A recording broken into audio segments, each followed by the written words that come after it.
மகாராஜா விண்டானதும் மாதாதேவி அம்மையார் கர்ப்பத்திலேயே போச்சு என்னதான் அப்படி கர்ப்பத்திலேயே போச்சு என்ற தருணத்தில் மகனாகியும் தமிழ்ந்து மகாமனித சாரத்தை கொடுத்தாரா மனைவியோடு சேர்வதை யார் அனைவருக்கு யாராக வேண்டும் என்று கொடுத்த சாபமும் ஆண்டு மகாராஜன் சிரமானது வெடித்து இன்னுலகத்தை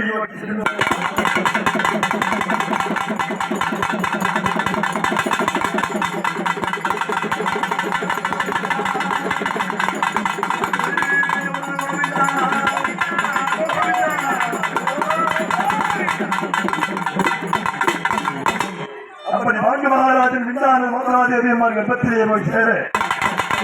பாண்டு மகாராஜன் சிரமானதை வெடித்து உயிரை துறைக்க உடனே கணவர் என்ன செய்தாங்க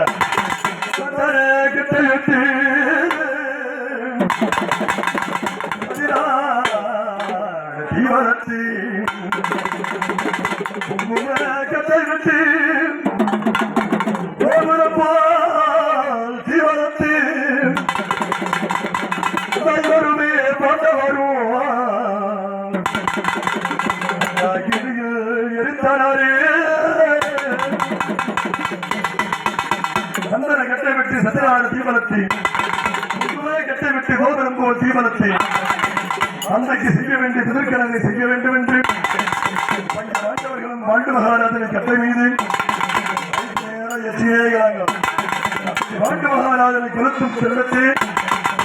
நம்மால் தானே இந்த நிலைமை அந்த மானை போய் நம்ம கேட்காம இருந்தா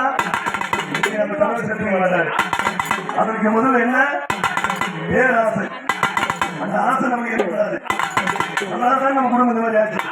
கணவர் இல்லாத காரணத்தில் அந்த கணவர்கள் நானும் வாங்க மாட்டேன் அப்புறம் நம்ம சகாதேவரை இணைத்து குடிநீரை அம்மையானத்தை ஒப்படைத்து